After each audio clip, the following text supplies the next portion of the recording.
How does one deal with death overseas and they wanting to bring it back home? Okay. It's a bit complicated, of course, when you want to compare local case where someone passed away in Singapore. Uh, First and foremost, when they call, when they are in overseas, um, first advice is to advise them if they are okay to do their burial there. Why? Because the cost is not cheap to bring back the body back home. Okay. If let's say I'm just sharing with you the cost to bring back a body from Batam, okay, in Indonesia, the nearest, to rent a speedboat, to charter a speedboat, it costs you around almost $5,000. That's just renting of the speedboat and documents. Yeah. You haven't plus the funeral services. So I would suggest them to actually do the burial there. But of course, most of them will say, I want to bring back. So we see case by case. If death occurs in Malaysia, usually we as a funeral company that from Singapore will actually drive into Malaysia, where it be in KL or in Pahang, wherever, okay, to the hospital where the body at, and we're going to bring back the body by land. Okay, so that kind of case is quite straightforward, where when we reach there, we handle the paperwork. And we have a representative in Malaysia who will handle the paperwork, the documents, to actually allow the body to pass through the immigrations and all.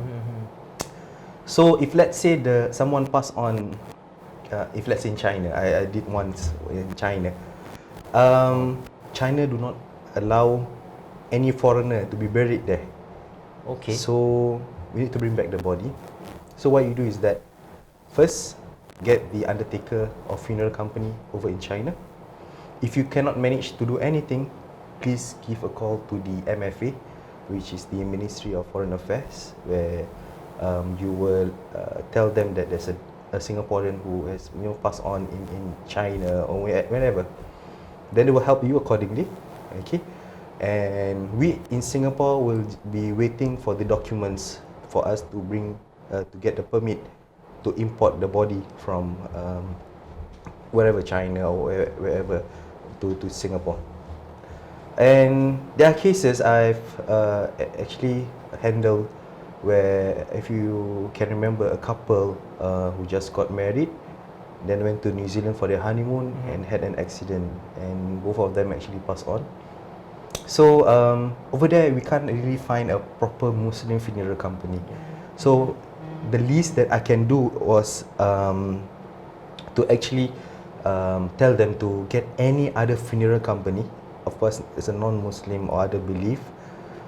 Basically to just help with the documentations. Okay, not to do anything with the body. Okay, basically they will just cover the body and put into a coffin to fly back to Singapore. Once the body reach Singapore, arrive in Singapore, we will handle the Jenazah, and we'll take the body and we do the bathing, kafan and all accordingly. It's a bit tedious, so different country have different protocol. Okay, back then when I was helping with Jenazah from China, it took 7 days to bring back the body to Singapore. So it's not an easy task. Yeah. And when you receive documents from China, and it's all in Chinese. Okay, so you need to go to the legal translator who can actually translate and endorse and all. So it's not easy. These are the few challenges, and basically, if family do not know anything, give a call to the funeral company. They will advise you. Then if let's say you really do not know what to do, you can give a call to the Ministry of Foreign Affairs. Yeah, and you need to consider the cost. To bring back a body is not cheap. Yeah, by flight, people thought I go to Australia $400, the ticket economy class. I think it's around there lah for a body. No, they gonna weigh you per kilo. So they're gonna put you the body with the coffin in the coffin, and we're gonna put the coffin in the cargo area. It's a you're gonna cargo wait. plane, Yes, a cargo. No, it's not a cargo plane. Those normal commercial flight. Okay. Yes, you might never know there's some. Really? Yes. So they're gonna put. Let's say you fly with Etihad Airlines. Yeah, then suddenly there's a body inside. You also do not know. Seriously? Oh, okay. Seriously. So that's then they will actually weigh for one. I did once with Qatar Airways, which is it costs $35 per kg. If someone is really big, plus the coffin weight, 150, 100. If the person weighs 100 kg in total, plus $35, that would be the total amount for just the ticket. Right. It's not with the documents, add on. It goes up to 7,000, 8,000, yeah, minimum. Yeah. So, of course, try if let's say with that amount of money, you can, get the family members to fly there. Why not? Yeah. Right. Rather than the someone and a deceased who actually need to bring back to Singapore or Singapore to other country, the body need to be embalmed.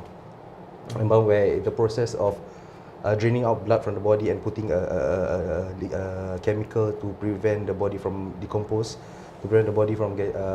decomposed. So that, of course, if you can prevent from doing that, then do the burial there. Yeah, that's the best. But I'm sure a lot of people wants to see physical, kubur or grave, and we can see and visit in Singapore. So, yeah.